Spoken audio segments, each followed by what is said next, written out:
션 베이커 감독이 각본과 감독을 맡은 영화 아노라가 개봉했습니다. 지난 제77회 칸 영화제에서 황금 종려상을 수상하는 등 평단의 호평이 이어지는 작품인데요. 과연 어떤 영화였을까요? 지금부터 살펴보겠습니다. 션 베이커 감독의 영화를 살펴보면 사회적 약자들을 조명하는 모습이 인상적입니다. 이민자, 성소수자, 그리고 최하층민과 같은 이들을 조명했던 감독의 세계관이 이번 작품에서도 이어지고 있죠. 작품의 주인공 애니는 뉴욕의 스트리퍼, 즉 성노동자입니다. 매춘을 업으로 삼고 있지만 그녀의 일상은 대다수 사람들의 그것과 크게 다르지 않은 것처럼 보여요. 그저 자신의 일에 사무적으로 임하며 때에 따라서는 여느 직장인처럼 일을 하기 귀찮아하는 모습도 느껴집니다. 퇴근한 이후 잠에 빠져 지쳐있는 모습은 묘한 공감대를 형성할지도 모르겠어요. 아무튼 그녀는 자신의 일에 관한 일종의 매너리즘에 빠진 것이 아닌가 싶다가도 금전적 기회가 생겼을 때는 열심히 사회생활을 하는 인물입니다. 감독은 그런 애니에게 일생일대의 기회를 선물하죠. 바로 러시아의 재벌 2세 이반과의 만남입니다. 이 만남을 통해 그녀는 이 대단한 재벌의 펜트하우스도 들어가고 제법 큰 돈을 만지며 즐거운 시간을 보내게 돼요. 이때 인상적인 점은 어디까지나 그녀가 평소와 마찬가지로 일을 한다는 인상을 남겼다는 것인데요. 지독한 현실 감각을 가지고 있는 애니에게 이반은 재벌 2세와의 결혼해야 하는 거대한 사건 속으로 그녀를 리드하기 시작합니다. 결혼해야 하는 사회적 서약을 통해 진짜로 이반과 애니가 행복한 사랑을 할 수 있다는 믿음이 자리하기 시작한 것이죠.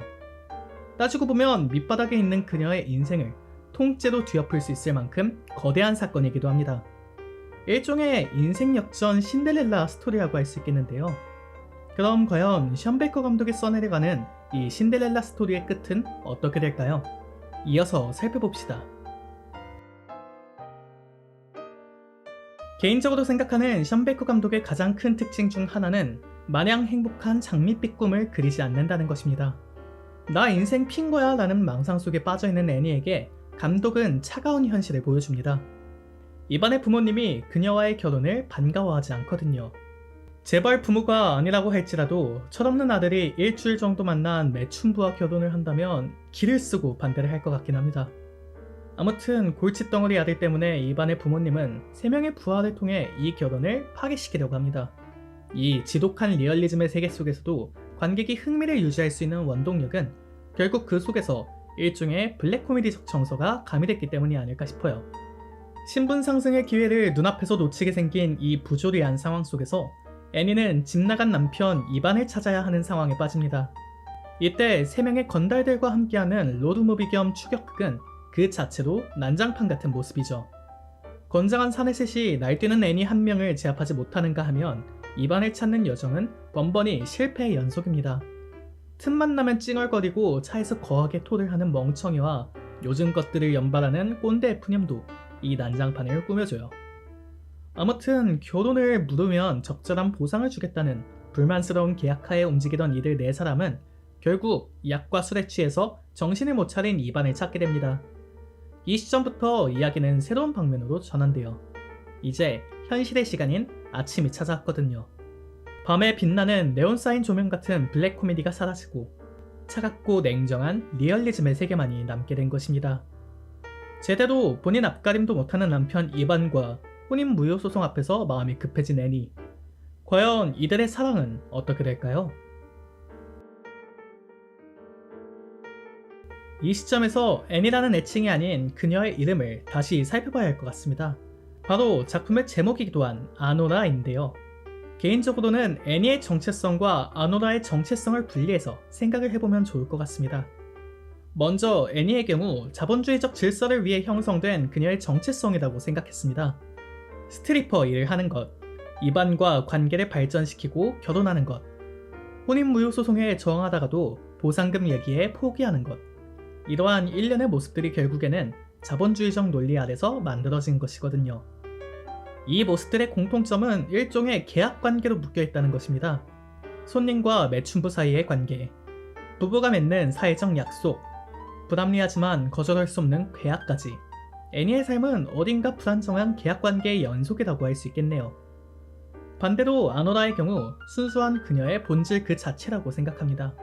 때로는 관능적이고 또 때로는 사무적이며 자신의 삶을 위해서 처절하게 저항하다가도 서글프게 무너지는 본질적 모습 그 자체라고 얘기할 수 있죠. 결국 작품에서는 혼인무효 소송이 끝나면서 애니의 이상이 무너지게 됨을 확인할 수 있습니다. 반대로 보면 애니가 마침내 계약관계에서 벗어나서 아노라의 정체성만이 남았다고 할 수 있겠네요. 이때 참으로 묘한 것은 그녀를 매춘부가 아닌 인간 아노라로 생각하고 또 부르는 사람, 바로 이반 부모의 부하 직원 중 한 명인 이고르의 존재입니다. 그 역시 건달 정도의 아웃사이더 같은 삶을 사는 인물이에요. 위에서 일을 시키면 거침없이 깽판을 치고 사람을 제압하거나 위협하기도 하는 인물이죠. 아노라는 그런 그의 모습을 보고 넌 나를 강간할 거다 라는 생각을 유지하고 있었습니다. 그런데 넌 돈을 보고 사기를 치려고 한 매춘부다 라는 시선 끝에 무너진 아노라의 본질적인 정체성과 마음을 이고로가 이해하고 또 위로해주다니 묘한 기분이 들기 시작하죠. 그녀의 입장에서는 신기한 인지부조화가 오는 순간입니다.